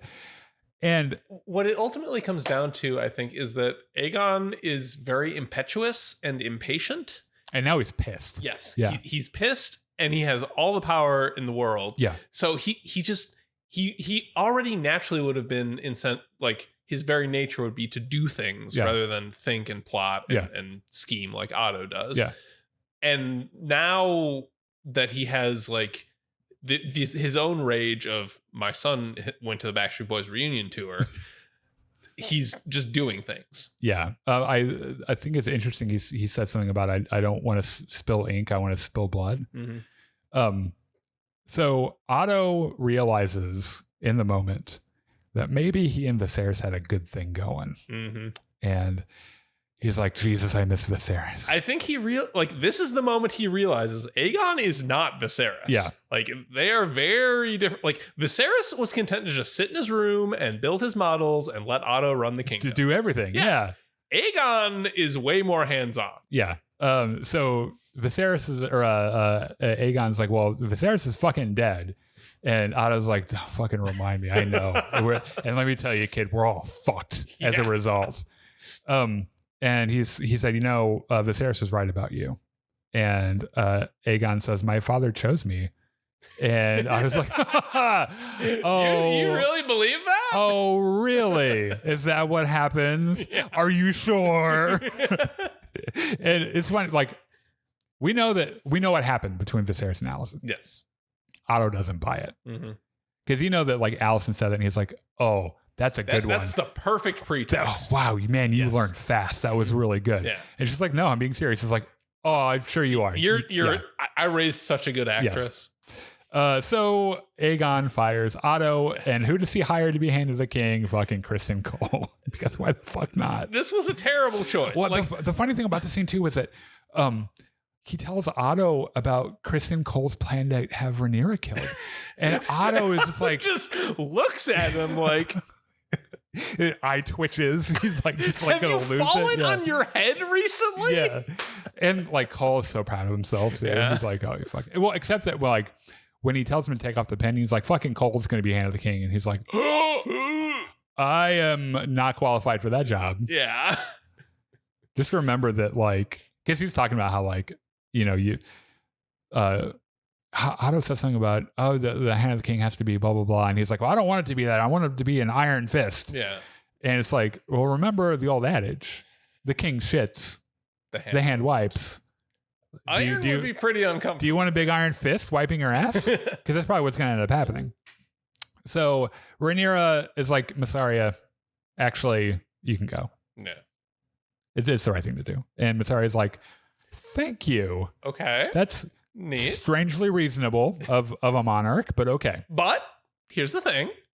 You're going to get on this boat that I've prepared for you. It's going to take you across the ocean, and you are never going to come back here again. Yeah. And don't go near Daemon again. Yes. You'll thank me later. Mysaria's like, okay, this is understandable. Yeah. Fair enough. So the guards walk her out to her boat. Mm-hmm. She passes a crowd and sees Eric. And not the Eric it's supposed to be. She's like... She does a double take. She does a real funny, like, she walks past, she's like, wait, the fuck? And then she turns around and she's like, oh, I better go back. Like, I better... hold on, Mr. Guard escorting me down to the ship. Yeah, something has developed. I need to talk to the queen. Eric. Eric. Not Eric. Also Eric. Yes. Not Eric equals Eric. Yes. Just spelled with an E, I think. Or is he the one with an A? I don't know. I think the good Eric is the one with an A in the bed. No, the one with the E. It doesn't matter. They're both named Doesn't Eric. matter. So Eric walks. I hope their parents went to the Backstreet Boys reunion tour. So Eric walks up to the door, and the guard's like, "Sir Eric, I didn't know you went out." And he's like, "Well, you weren't fucking paying attention. Open the fucking door." Yeah. He's like, I think this is how my brother acts. Yeah. And he just starts walking through the castle and goes through all the rooms. He's looking for Rhaenyra. At one point, like, the other Eric starts coming, so he like hides. He does a really cool thing where he just kind of like around. He notices that Eric isn't wearing his helmet, so he's like, "Oh, I better take my helmet off." They are You can't tell them. I mean, they're actual twins that play the parts. You can't really tell them apart. Before I was able to tell them because one of the Erics had like a little twisty mustache, but like he like combed that shit out so that he wouldn't get caught. Yeah. So he makes it into Rhaenyra's room. Rhaenyra's, going to bed. She has her maidservant helping, and Eric comes in and pulls the sword, and she's like, "What did we win the war? Did we lose the war? What? Why are you here? I don't understand." And he's like, "I'm sorry, I gotta kill you." Yeah. And she's like, "Okay, excuse me." Fucking Eric bursts in because Massaria clearly warned him because he knows exactly what's happening. And then there's this look from Rhaenyra. I swear to God, she's like, "Guys, I'm going to be honest with you. I had no idea you had a twin." What is happening? Yeah. Is this dinner theater? And the Erics start fighting. Yeah. And it's this duel is fucking cool. Yeah. The showrunners made sure that they each received the same wounds in the same place so that you wouldn't be able to tell who it was in the moment. It's highly emotional. Yeah. You can tell that they love each other very much, and they're driven by their duty to serve the king or queen that they serve. And it ends with Eric killing Eric. The good Eric killing the bad Eric, which they've confirmed. But also it was really, it was obvious because after he kills him, he realizes what he's done. He turns to Rhaenyra and says, "I'm sorry, my grace." And fucking seppukus himself. Falls on his sword. Yeah. And like at one point, like Sir Lawrence shows up and it's like, "Which one is the real Eric?" And Rhaenyra's like, "I don't know." They just I didn't know there were two of them. And he's like, "Well, go through the door." She's like, "It's locked." I don't know what to do. There's a shot from a trailer, and I think I understand it more now, where Rhaenyra has like this table of swords in front of her, and she like picks one. She's like picking them up and checking them out. I don't think Rhaenyra is ever going to be in a room alone without a sword before or again, right? Wouldn't blame her. Gotta say, Eric, fucking like hats off to you, dude. Fucking was the one that brought Rhaenyra her father's crown, swore to protect her, would give his life if need be. And motherfucker made true on that oath. And I mean, he didn't need to, but he just did. Yeah, I think he had to kill him. Well, okay, so he had to kill Eric, but he didn't have to kill Eric. Oh, you mean himself? Yes.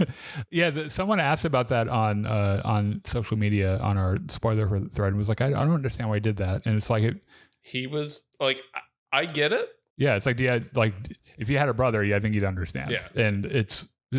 Also, I wish this show would stop playing with my child or my like young adult traumas. Like this show knows I have a brother that died, and it's like, oh, how can we fuck him up when he watches this?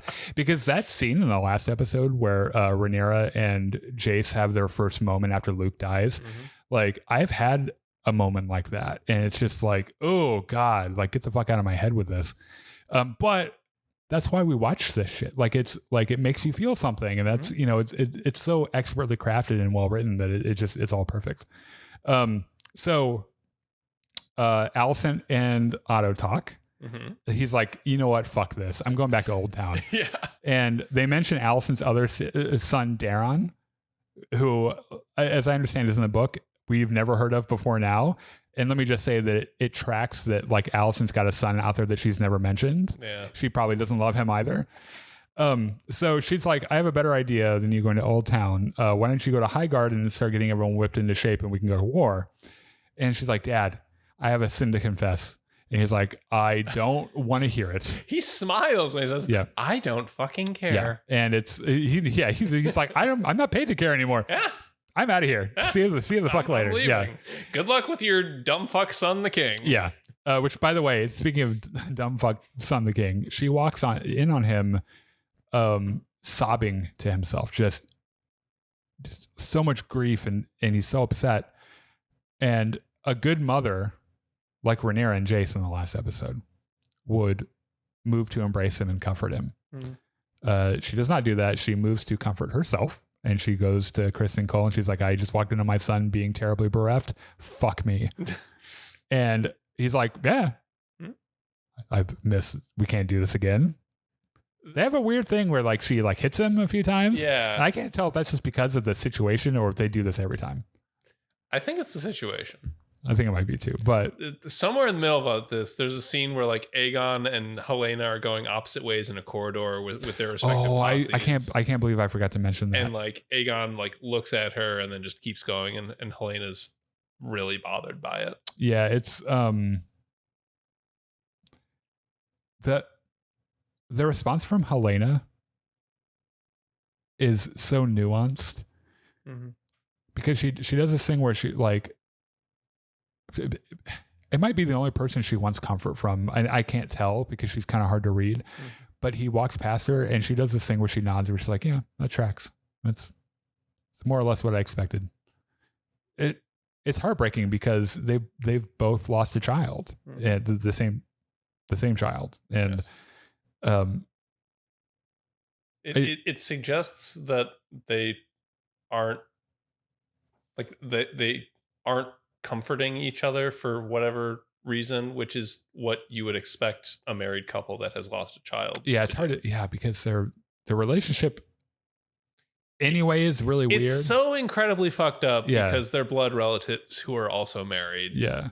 And it's just, and he didn't want to marry her. And they're just such radically different people with different issues. Right. Yeah. He doesn't understand Helaena at all. Like we knew that from the first episode where he, like she said something weird and like all the servants like the fuck she's saying. He's like, we've known he doesn't understand her since the characters were introduced in season 1. Right. Yeah. It's like, I don't get it. Why does she play with spiders? Why is she so weird? Yeah. Excuse me while I jerk off over the city. Yeah.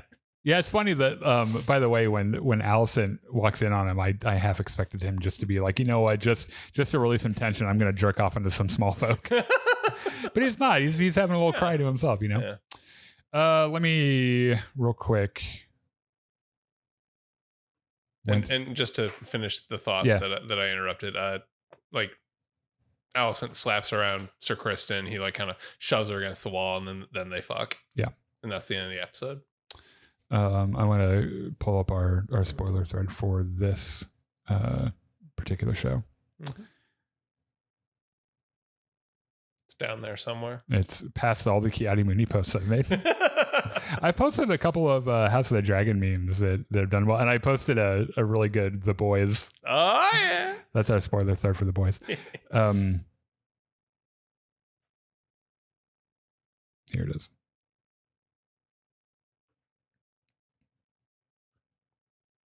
Lots of people expressing sorrow over Sir Eric. Yeah. Dude, Westeros didn't deserve him. Casey says, what an episode. Television, supersized for my viewing pleasure. Every scene that wasn't a showstopper was still a low-key banger. A masterclass. Absolutely agree. So he also posted the Superman, or the Spider-Man meme with the two Erics. All right, let's talk about The Boys a little bit. Okay. So the new episode for this comes out tomorrow. So if you haven't seen it yet, you probably don't care about it. Yeah. Because like the next episode's almost out. Yeah. So there are like two big plot threads in this episode and then some minor things. So like plot A was Homelander coming to the conclusion that in order to burn out the human parts of him that he despises so that he can become the superhuman god that he wants to be, that he has to go back and hang out in the lab where Vought tortured him as a child. Yeah. And that became an awkward affair. Yeah. And you know what? He even brought an ice cream cake and it was still awkward. Yeah. Like he says, I see some new faces and some old faces. And like the one guy keeps calling him John every time Homelander's going, Homelander. Yeah. Yeah. It's which is a really good example of where his head is right now. Yeah. He shoves the one guy straight into the oven. Mm-hmm. He's like, says, get in the fucking oven or I'm going to get your family and put them in the fucking oven. Yep. And then you'll all be medium well together. Mm-hmm. That dude went past medium well. Yeah. It burnt the shit out of him. And then the other older guy, like he tells the story of how the guy caught him Right. Yeah. Because they had, I mean, he was a teenager and of course is going to do what teenagers do. And I thought he was going to go a different direction with it where like he like watched or something and made it kind of gross. But it wasn't that. He just caught him once and gave him an embarrassing nickname. And so what did that guy get? You're going to fucking jerk off in front of all of us. Yeah. And you can't get hard? Oh, that's okay. I'll just laser your dick off. Yep. And that dude dies. Yep. Well, he dies after the boss of the lab comes down the elevator. And That's an interesting dynamic, by the way, because she shows just fucking put him out of his misery. She shows up, and you can tell that she's distressed by what's happening, but she collects herself and she like turns the mom voice on, and she's like, "John, put him out of his misery now." And you can tell where for a second he's like, "No, I don't want to," and he's like, "You know what? I better do this." Yeah, and he fucking like a watermelon, fucking I think he ends up killing everyone in that lab. Yeah. So like he and the woman in charge go back into his cell, which he calls the bad room. Yeah. She tells him, like from the day you were born, we could not control you physically. Yeah. We had to implant this need to be loved inside your psyche so that we would have some way to sort of direct you where we wanted you to go. Yeah. And because he killed his mother and he killed all the medical staff that was delivering him. And but before he was probably even capable of conscious thought. Yeah. Just laser eyes. Yeah. Yeah. He loves those laser eyes. That's his one trick. She's like, "Hey, you want to know why I call this the bad room?" And it cuts away. And when we come back, like this woman, all of us are like, we don't need to know, is standing there traumatized, locked inside this room with the corpses of everyone else who all was over the walls, there, fucking splattered everywhere. It's really good. Yeah. There's one thing if we're skipping around a whole bunch, one thing I did not expect to see in The Boys was a live on-screen lobotomy. Yeah. Turns out Sister Sage might be a little fucked up. That's just how she unwinds, I guess. Like, so her power is that her brain never stops growing. Yeah. So if she injures her brain, it'll just grow back. Yeah. So like, and sometimes she just doesn't want to think, So what she does... This delivery, by the way, with the Deep, where she's like, "I want you to give me a lobotomy," and she's like, "No," and she's like, no. I'll let you fuck me, like, and I'll let you fuck me any way you want. Yeah, and he's like, "Okay, let's do it." So how do you do it again? Fucking the Deep, dude. He is so shallow, so completely predictable. Yeah, he's gross. Just all the way around, disgusting. Gross. But like, he's sort of the perfect character for this show. Yeah. He fits right in. Yeah. I mean, so like a part of Sister Sage's plan, by the way, none of us know what web she's spinning. She might be playing a different game entirely, and we're trying to play checkers, she's like somewhere else. She gets Firecracker her own sets up Firecracker with it's like an 8-hour live stream directly across the street from Starlight's charity. That had to be a conservative, like how they sit in their trucks and do like 10-hour live streams or whatever and just bitch about woke and Disney. Yeah. That it was like, that's accurate. So fucking the boys walk in. Billy Butcher's like, I know exactly how I would deal with this. Give me $50,000 in 2 hours. And MM is like, absolutely not. I'm not letting you out of my sight. What a dumb fucking idea that is. Yeah. So they show up and go backstage. Let's see. Frenchie breaks into her trailer and starts trying to poison things, and he gets caught. Butcher confronts by the youth pastor, right? Or whatever. Yeah. So Butcher fucking confronts Firecrackers like, well, we tracked down this underage boy that you slept with at summer camp a couple years ago. And, I could just fucking tweet this out, or you could do what we say. And Firecracker thinks about it for a second. And she just hits tweet on the phone, says, "What you gonna do?" Walks back up on stage, immediately confesses to this. Like, and it's disgusting and hypocritical because like she is accusing Starlight of being the perpetrator of this giant pedophile ring, and here she is with actual evidence that like she's admitting to actually being a pedophile, and like her audience is just eating it up. It's like when he's confronting her with it, she's like, my audience is the QAnon group. Like, they won't give a fuck. And what's scary is how too close to real life that is, because there are people involved in American politics right now that could admit to something like that, or admit to doing something like that to someone younger, and their supporters still would not abandon them. Mm-hmm.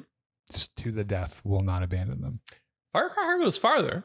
She starts naming things about Starlight apparently had an abortion in between seasons 3 and 4. Oh, they got her rapist in it. And Starlight is like, oh, no, we're not doing this. And she flies out there and beats the shit out of Firecracker. It is cathartic. Yeah, for sure. It's like, go off. You know what? I don't like her. And she only stops when MM points out that, hey, cameras are still rolling. We should get the fuck out of here. Yeah. The youth pastor... Youth pastor gets his when Butcher fucking catches him with a fire extinguisher full of liquid nitrogen, karate chops his arm off, freezes his extended arm and smashes it. And that guy Ezekiel, he attacks Frenchie. Well, he attacks Frenchie and he gets knocked out. Mm-hmm. But then Billy Butcher loses some time. And then he wakes up, and all that's left of Ezekiel is what is painted on the walls. Yeah. So something happened. He had some kind of superpower that surfaced and took care of him. So I've seen a theory about what's going on with Butcher. It comes from one of the episodes of Diabolical, the little animated shorts. Okay. The theory is that Cancer can have superpowers too. As a separate life form? Yeah. Oh. So that little worm that we see in they show that a couple of times, don't they? That's just another separate superpowered being, which is really fucking gross. I don't like that. It's the boys. Like that would track totally. Yeah, I thought this was a good episode. Yeah. So like I said, we never watch this while we're eating. Of course not. The lobotomy scene we just straight up fast forwarded through. It was like, I don't need to see that shit. And I heard enough of it. I was like, ugh. And then I was like, no, I don't want to hear it either. Jesus. So there's the other thread. Huey wants to keep his dad alive. Mm-hmm. So he talks to A-Train, says, hey, give me some fucking compound V. Go-go juice, yeah. And A-Train's like, yeah, all right, whatever. So he, because what he tells me, he's like, remember when you killed my fucking girlfriend, the inciting incident of this entire story? Yeah. I will forgive you. And he's like, word? For real? And he's like, yeah. And he's like, okay. All right, cool. And A-Train, all the compound V is stored in Homelander's. Oh, he runs into Ashley, A-Train right? and Ashley's there, and they're like, what the fuck are you doing here? What the fuck are you doing here? Ashley's just taking a shit in Homelander's toilet. And A-Train runs in there, sees it, runs back. He's like, you left a fucking log. You know what? If I were in this world and if I weren't a soup, I would be that petty. Yeah. I'd be like, fuck you for being so cool. So they have some mutually assured destruction because if either one tells Homelander what they know, Homelander's going to kill them both. That would be an interesting team up, actually. Ashley and A-Train. He gets Huey the compound V. Mm-hmm. I think it looks like for a second he's not going to use it, and I think that his mom gives it to him, right? I think that's what happened. That's what I read as, which is automatically interesting because how the fuck does his mom know? What does she even know what it is? Yeah. Right, or that she could give it to him. Mm-hmm. So there's something about his mom that we don't know. I think that we'll find out. She, by the way, she plays a character called Charmaine in a show called United States of Terra. That is amazing. It's so good. You've told him about this show a billion times. She's one of the lead. She's one of the leads in the cast, and she's really, really good. So one other scene we should mention. Frenchie wakes up and his boyfriend is treating his wounds, and Frenchie's like, okay, I have to tell you something. You know that other night when you were telling me about how when your parents were killed, you saw the dude with burn marks on his ankle. Well, look at my ankle. Here's some burn marks. There's some burn marks on there, and his boyfriend just about beats the shit out of him. He lets him, I think. Yeah. Which Frenchie is in dire need of some forgiveness here. Yeah. So the boyfriend beats him up, chokes him a little bit. His friend is like, you know what? I don't ever want to see you again. We're never ever getting back together again. And he just walks out, and Frenchie is left bleeding on the floor. Yeah. I think the next one's out tomorrow. This is the thing is that The Boys, and I always enjoy watching The Boys, mm-hmm. and then I forget about it in between, And then it comes like the new season comes out. I'm like, oh right, this show fucking slaps. Like this is fucking. I think the thing I love about it so much is how thoroughly it makes fun of both sides of the political spectrum. Every side. Yeah. Every single side. And I think I saw a meme about how like it's the the hand clasping from Arnold and fucking Grief Karga. Yeah. And it's one is South Park, the other one is The Boys. Mm-hmm. And the thing in the center said shows that make fun of all sides but only offend one. And what a perfect fucking description for this show. Yeah. It's just watching some of the people in real time realizing that they're the joke. Like, because we know when we're the joke. Yeah. Like, and it's funny as fuck. Yeah. And most of the time is true. Mm-hmm. Like they bring up valid criticisms. Yeah. So, all right, I think that's going to be the end of our show today. I think we've gone on long enough. Finally, Jesus. We will be back next week, Wednesday, 6:00, where we will talk about all this shit again. Episode 6 of The Acolyte, episode 3 of House of Dragon, episode 5 of The Boys. Mm-hmm. We don't have Gungans and Dragons this week. We're taking a quick pause for that, and we're going to start a new campaign fairly soon. Not in the next 2 weeks, but fairly soon. Because I need a little bit of a break from that. Yeah. And we'll have some Battlefront tomorrow, Friday, and Saturday.